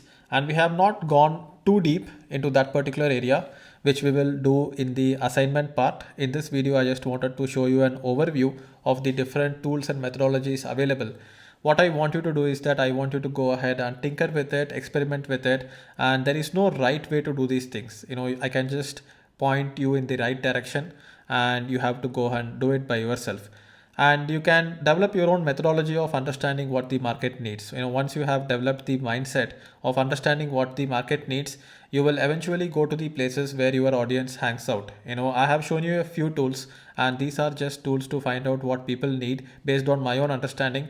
But if you understand that if your target customers are going to hang out in a particular area, go to that area. It could be a certain forum, it could be a certain website, it could even be offline, and understand what people need. Understanding what your potential customers need is the idea that I am trying to communicate here.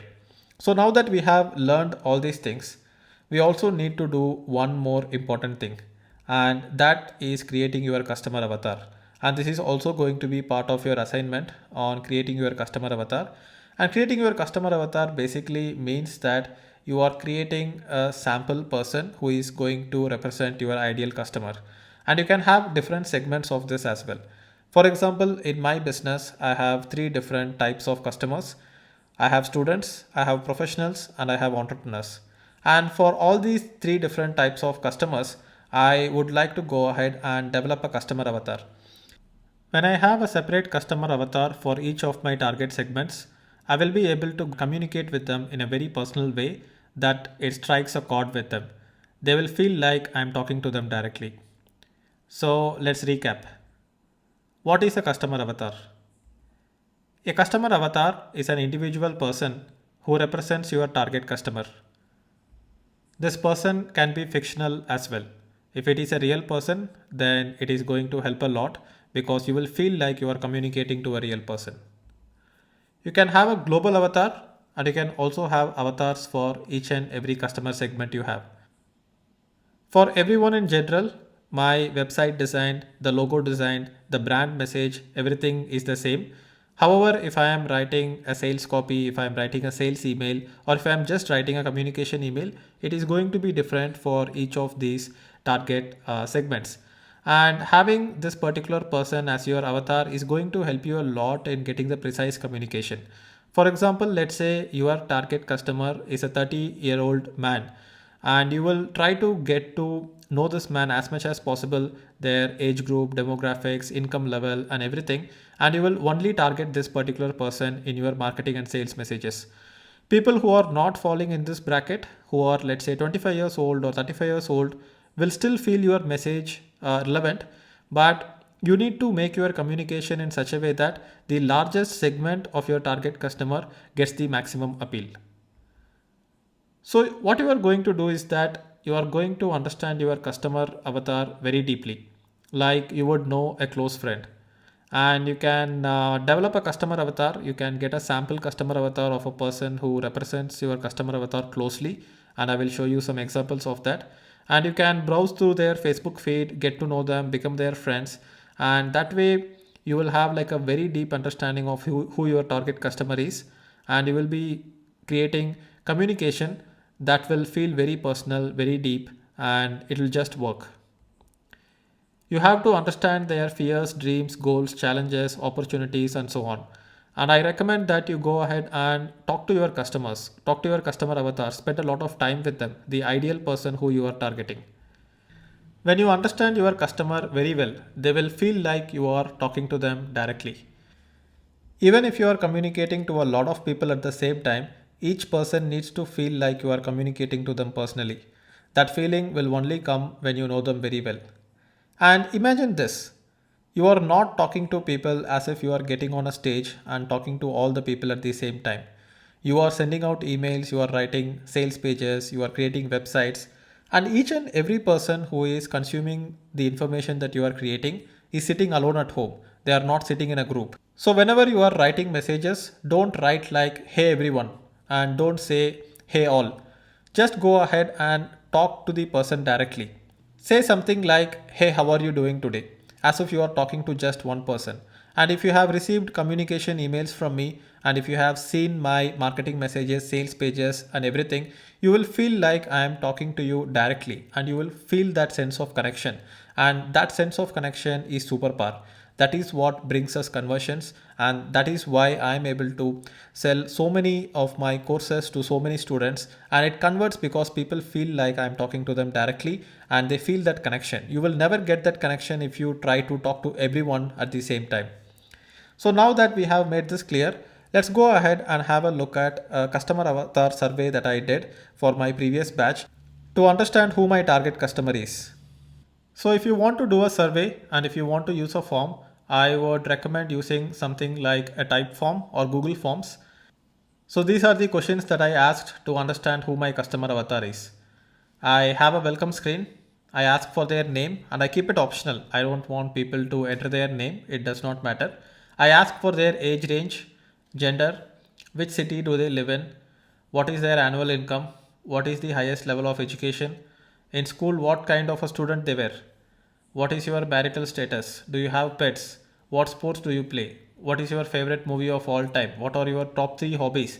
Some can be open-ended questions and some can be multiple choice questions. When you have open-ended questions, then you can go ahead and read about all the things that they tell you to understand what is their world, what do they do in their free time, what are they interested in, do you enjoy traveling, what are you doing right now for a living, what do you check first thing after waking up. And I am asking all these questions to understand their world better so that I can put myself in their shoes and see how it feels to be them. And this is how deep you have to go. I also ask them about their phone usage.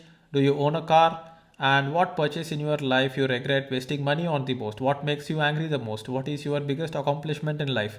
So I ask all these questions to understand them better. And there is no strict rule on what questions you can ask and what questions you should ignore. You can use your creativity. You can ask some questions which you feel is going to give you a better insight about who your customer is. And I will show you the results of this survey. And here you can see these are the averages. 25 to 34, I have 285 responses. So 45% of my target customers are in 25 to 34 range. Then I have 24% in the 35 to 44. Then I have 20% in 18 to 24 age range. 73% of them are male.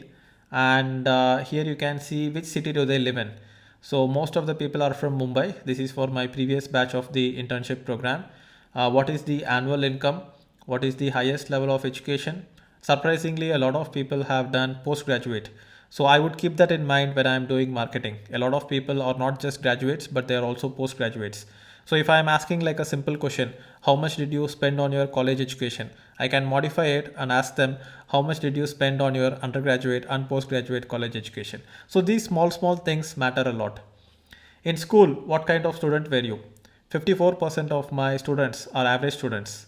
And here you can see what is your marital status. Single and married, it is equally distributed. So when I see an equal distribution like this, I will not worry too much about it and I will not specifically call out people.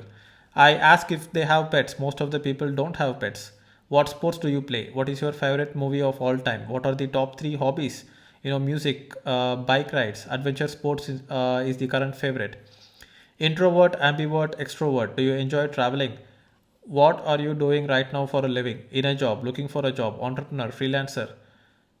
What do you check first thing after waking up? WhatsApp, none of the above. Email, Facebook, Instagram.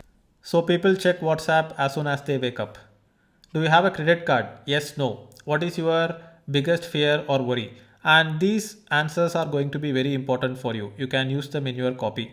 You will see that there is a common theme with a lot of people giving certain answers. So here people have said that I am worried about wasting my life.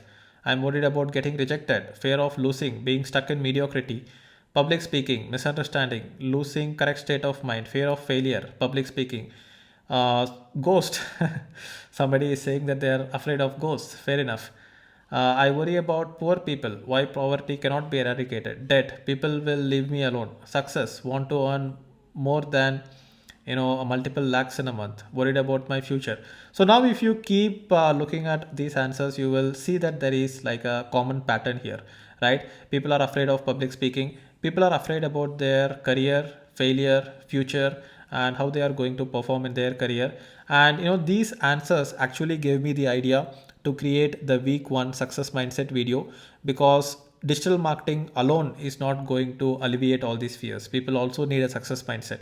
And this is how understanding my customers better is helping me create a better product, because in this particular batch you are getting the success mindset video, and you got that mindset video because I understood my previous customers very well. And in this batch also I will go ahead and understand my target customer very well, and that will probably lead to even better product market fit in the future. So here I can look at the goals.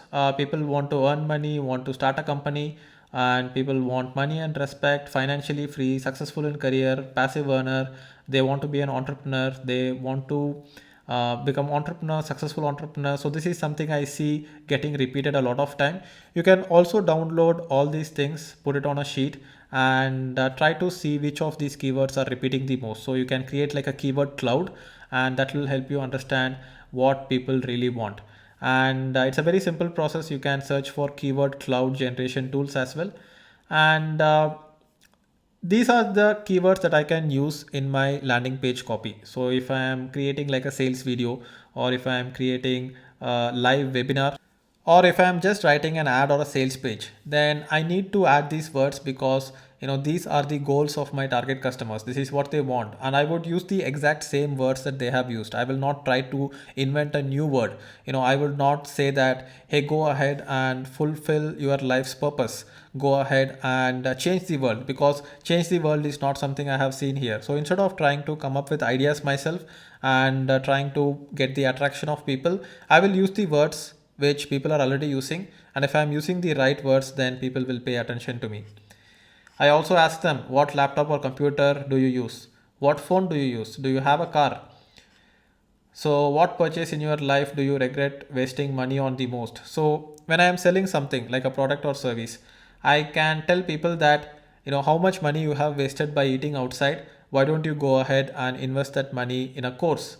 And here you can see luxury items, clothes, engineering, commercial vehicles, and you will start seeing common patterns here as well. And a lot of people say that they are cautious with the amount that they are spending.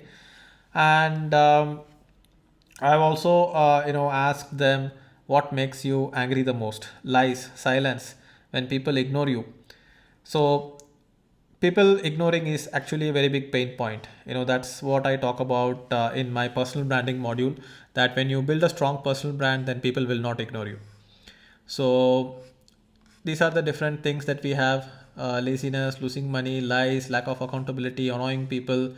All this I can include in my sales copy as well. And biggest accomplishment in life, and these are some positive things that people talk about. And I can show you this information because I am not revealing any personal information of anyone. And I will be doing a similar survey for this particular batch as well. So this is how a customer avatar survey will look, and you can do this customer avatar survey on Typeform or Google Form, and you can add all the questions that I have given you, and I will also give you a list of all the questions you can ask them. And if you don't have a lot of people who can answer these questions, you can still try to get some 5 or 10 people who will fill up your survey. So as long as you have some level of data, it's going to be enough to get started. But the more data you collect, the more accurate your customer avatar will become. So let's go and have a look at this particular person, Adarsh. So Adarsh is my customer avatar. So in my batch 3, I went ahead and took an average of all the data that I had collected through the Typeform, and I asked it on my Facebook group. I asked people, how much do you think that you relate to this particular person? So this particular person is going to be on the age range of 25 to 34, and he is going to be a male person. He is going to be from Mumbai. He is going to earn 3 to 5 lakhs per year. He is a postgraduate. He is going to be an average student. He is single. So I ask all these questions on the group, and I tell people what is the percentage that you match. And then I look at all the profiles which match 100%, or let's say more than 95%. So Adarsh was one such person. So Adarsh is my global customer avatar when it comes to the internship program as a product. So here I understand more about Adarsh. I look at his Facebook feed. I follow him closely. I have had a lot of conversations with him because he is my target customer. So whenever I create communication, I think about Adarsh. I am always writing my emails to Adarsh. I am writing my sales copy to Adarsh. I am creating my webinars for Adarsh. And this is what I have in the back of my mind. Let's quickly recap what is a customer avatar. An individual person who represents your target customer. This person can be fictional. You can have a global avatar and also avatars for each customer segment you have. You can understand your customer avatar very deeply, like you would know a close friend. And you can actually befriend them. A lot of your followers and subscribers, they wouldn't mind if you help them with their goals and challenges, and they would actually become your friends. And this is a very good way to improve your communication to your target market. You should understand their fears, dreams, goals, challenges, opportunities, and so on. Ask them what are they afraid of. Ask them what are their dreams. And don't just read what they have typed in a form. Sometimes people are not very honest when it comes to writing about it in a form, and they will open up a little bit more when you have real conversations with them. So have real conversations, take notes, and have a very clear idea about who your target customer is, just like you know your close friend. Imagine some friend from school or college, and how well you know him. Think about that. So you should know your target customer as well as you know your close friend. When you understand your customer very well, they will feel like you are talking to them directly. Your entire audience will feel like you are talking to them directly. And a lot of people who are watching this video will feel like I am talking to them directly. And you will feel like I am talking to you directly because I understand you very well because I have done the research. Now let's look at why customer avatar creates the foundation for your marketing campaigns. Communication is always people to people. It is never from a brand to an audience. If you are communicating, you are a person and then you are communicating to another person. This is where we don't call it B2B and B2C. We just call it B2P, which is business to people. And nowadays it's not even B2P anymore. It is P2P, which is people to people. And that is what the new age marketing is all about. So, on one side, you need to communicate as a personal brand, and that is what I call deep marketing. And you would have observed that in this entire internship program, I am giving a lot of focus on personal branding. And I have also showed you that as a personal brand myself, I have become bigger in terms of market share and popularity than some company brands who are trying to teach digital marketing. And this has happened because people connect with me better. I have a story and people remember that story, people trust me, and it is much more easier to develop trust as a personal brand than to develop trust as a company. When you use your personal brand to do the marketing and when you use your personal brand to launch products and services, people are also a little bit more forgiving. No company is 100% perfect all the time. And people understand that people cannot be perfect all the time. If a company screws up, people get angry. But if a person screws up, people are a little bit more forgiving. And there is a lot of mistakes that I have done in my career.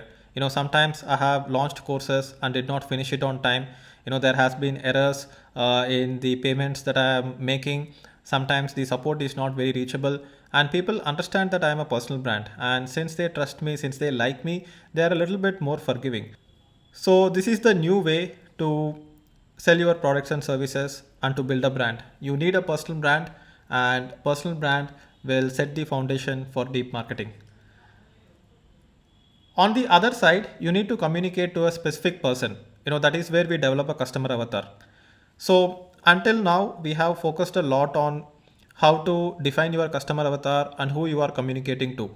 And if you communicate to this customer avatar as a company brand, then all the work that we have done will not be of any use.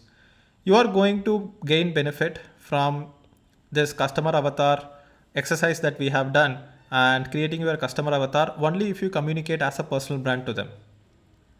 If you get this right, everything will perform better.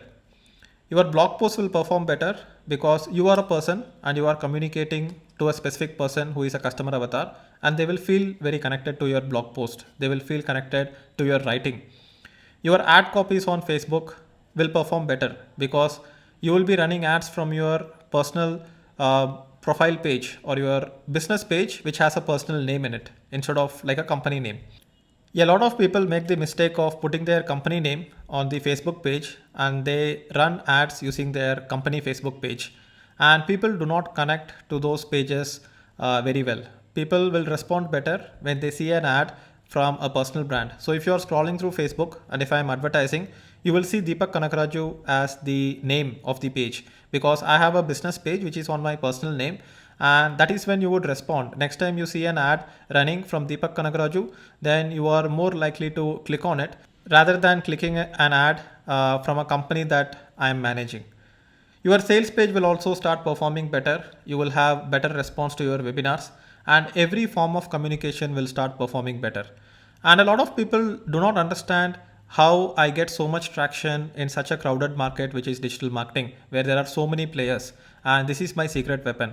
And this is not something that I talk about when I am posting my YouTube videos or blog posts because nobody goes that deep when it is free content, right? And in this internship program, you get to know my secret. The reason that I am getting so much traction in the market is because I use deep marketing methodology, which is to be a very clear personal brand, but you're also communicating to people very specifically by developing customer avatars. Digital marketing is more about marketing than about digital. Many people get so much caught up with Facebook ads, Google ads, SEO, the techniques, keywords, and then they forget about people. And digital marketing is not about the digital tools that you have in your kitty. It is more about the marketing, and marketing is about communication, and communication is about people. A lot of people focus more on the digital part than the marketing part. If you understand marketing very well, then your digital marketing will automatically perform very well. And that is why in the week 1, week 2 and week 3, I have focused so much on the fundamentals and the base principles, because once you get that right, tomorrow there will be n number of techniques, there will be n number of ad platforms. Today you have Facebook ads, Google ads, SEO, social media. Tomorrow there might be a new platform where you can go and advertise and reach out to people. But if you get the marketing part of the entire journey right, and if you get the people part right, then you will be able to make any platform work in your favor, because end of the day it's still people. They might be in a different platform, but it's still people. So learning customer avatars is important before you learn copywriting, paid advertising, marketing automation and sales process. Every business, including your competitors, communicate to your customers on a very surface level. But here we are going deep. You have the capability to go deep because you are communicating to them as a personal brand, and you also know who you are communicating to. And that is why I call it deep marketing. And I am working on my book called Deep Marketing, where it talks about all these concepts. And I feel that deep marketing is the future of marketing. Now let's talk about personal branding in the context of your niche. And we will talk about how by creating a strong personal brand, you can become a hero in your niche. We talked a little bit about personal branding in the previous weeks of the internship program as well. And you would observe that I talk a lot about personal branding. We have a separate week in this internship program just dedicated to personal branding. But I will give you little bits of golden nuggets about personal branding through all the videos that I am making for all the weeks. So, what does it mean to become a hero in your niche? The future of marketing is personal branding. Have a clear mission statement for your niche. For example, I say that I want to create 1 million digital marketing experts in India in the world. And I say it repeatedly. Whenever I am doing a webinar, I say it. In my books, I write about it. In my blog, I write about it. In my email campaigns, I write about it. And I make it very clear that, hey, this is my mission statement. And you need a mission statement for yourself. If you are in the parenting niche, then you need a mission statement for that. You can say something like, my goal is to create 100,000 intelligent and caring parents or super parents or whatever it might be. You understand your niche better. And you can create something like that, and that will help people relate to you very well. And it's not that you are doing what you are doing just for the sake of money. You are doing what you are doing for the sake of a mission, and people relate to it very well. And I hope you relate to me very well that I'm really passionate about creating expert digital marketers, and that is why I do what I do. And every great company in the world also has a very clear mission statement and value statement. Who are you? This is called an elevator pitch. Let's say you get into an elevator while you are traveling and you are going into a building. You get into an elevator, and let's say the elevator is going to the 10th floor. You probably have something like 20 seconds to explain someone what you do. And let's say somebody is asking, hey, what do you do? Don't be all over the place. And a lot of people cannot explain what they do in a single line. And you need to work on this, you need to develop this, and you need to have like a 30-second elevator pitch. The pitch is basically going to be talking about who are you helping, and what are you helping your target customer with. So if somebody asks me what I am or who I am, I would say that, hey, I am Deepak and I am a digital marketer. I help people become digital marketing experts, and with that expertise, they can increase sales in their business using digital marketing. They can become digital marketing professionals. And this is how I would give my elevator pitch. And you need to develop something like that for yourself. You need to have a very, very clear elevator pitch. You can modify it a little bit based on who the target customer is and who you are talking to. But you need to know these parts. You need to have a very clear definition of who you are helping, and what you are helping them to achieve. Your journey needs to be clear, inspiring, and consistent.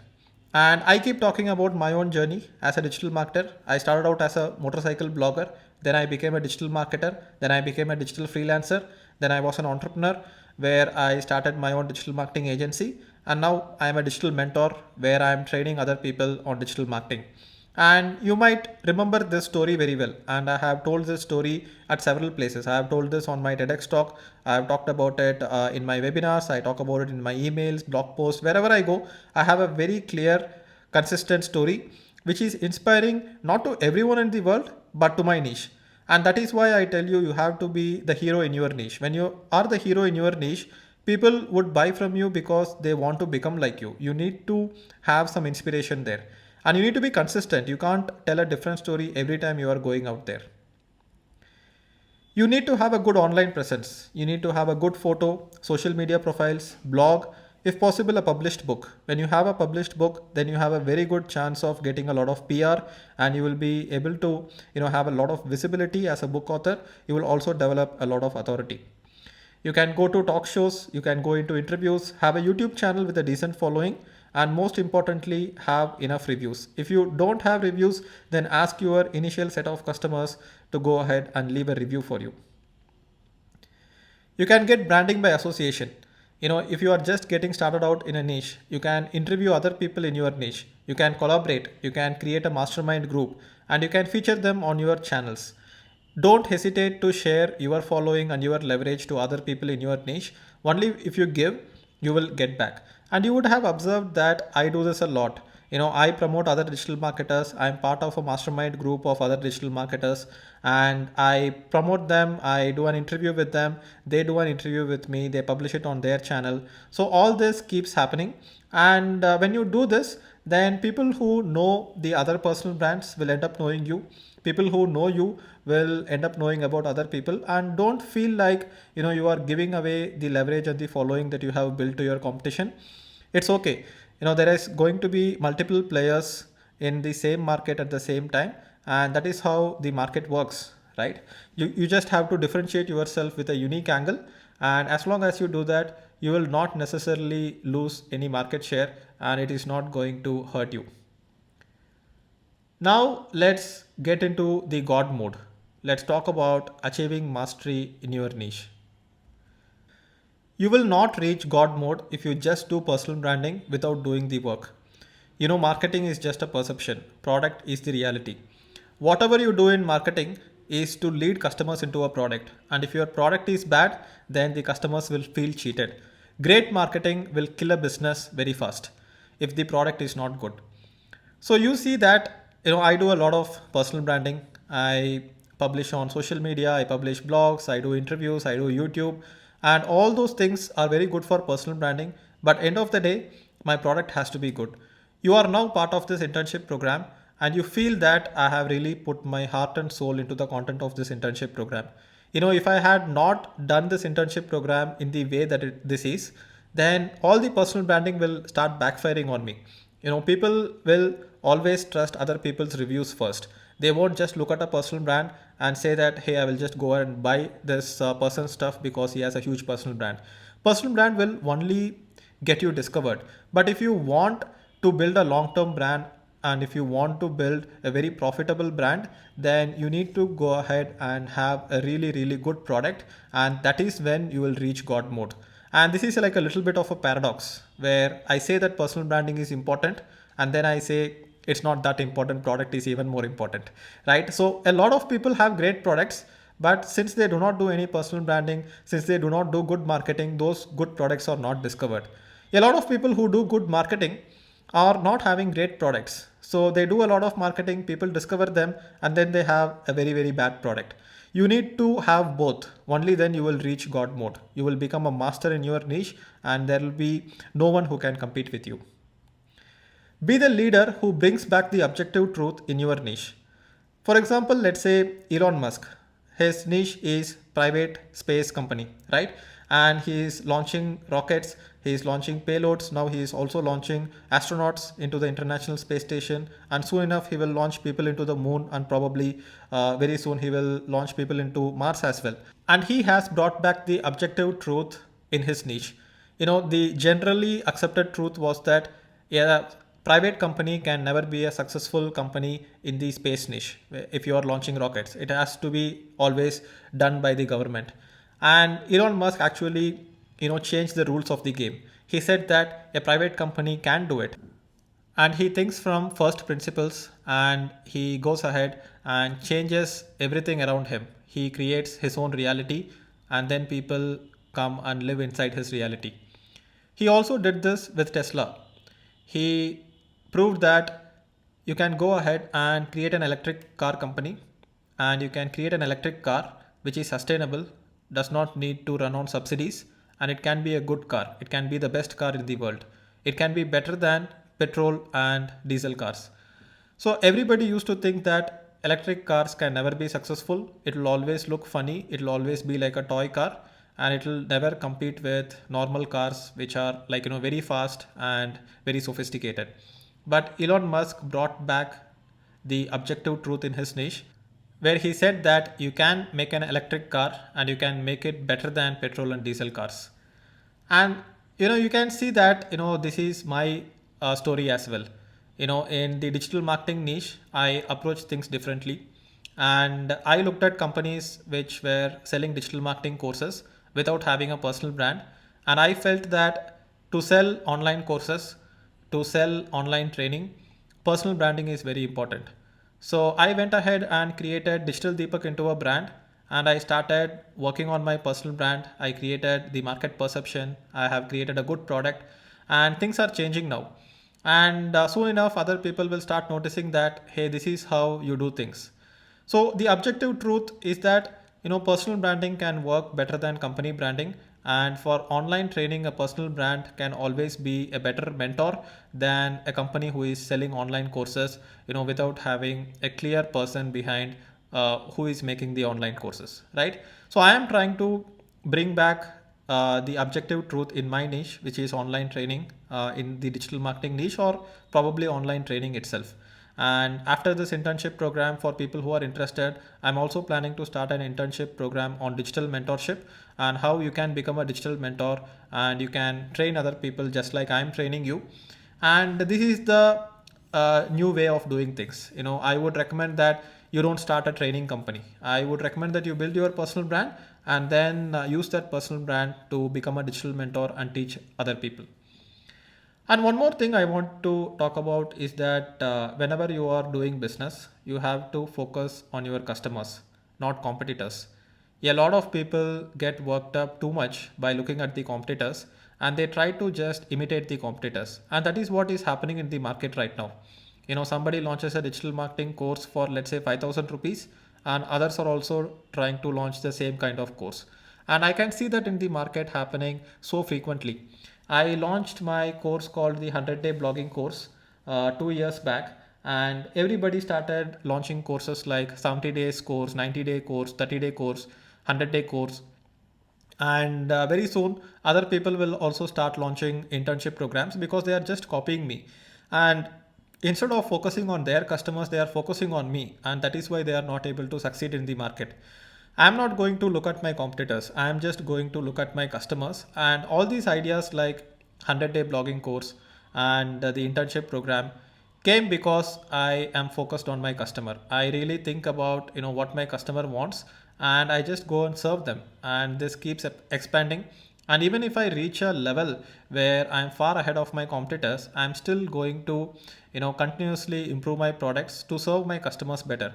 And this is something that Amazon has very clearly said. Jeff Bezos in an interview said that you can be either customer centric or competitor centric. If you keep looking at your competitors, you will only be one step ahead of your competitors. You don't want to be one step ahead of your competitors, because if you are one step ahead, then you will become complacent and you will start slowing down and your competitors will overtake you. If you are customer focused, you will be probably 10 steps ahead of your competitors, and your competitors cannot even come close to you. That's what is God mode, right? You are far ahead of your competitors and nobody can catch up with you. Push your niche towards the objective truth, break the rules, rewrite them, and show the world how it is done. If you can't do it, then don't do it. This is the best way to do it. Focus on your passion and master it. The money will come. I started blogging about digital marketing in 2013, not because I thought that I can make a lot of money with digital marketing, but I did it because digital marketing was my passion. From 2013 to 2016, I kept blogging without having any monetary returns because I just loved doing it. And all the time spent in your area of interest, in your area of passion, will take some time to bring the big rewards. If you want to earn several crores in revenue, several crores in profits, it will come only after a few years. You can't expect those things to come within 3 months or 6 months. And if you chase money, your customers will run away. If you chase your customers, money will chase you. And I want to end this presentation with that quote. And I want you to remember that it is very important to focus on your passion and interest. And that is when you will develop mastery at it.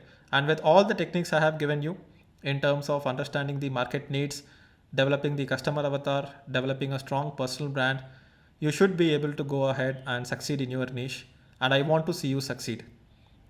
So this is your time. Attack the market and take over your niche. Thank you, and I will see you in the next video.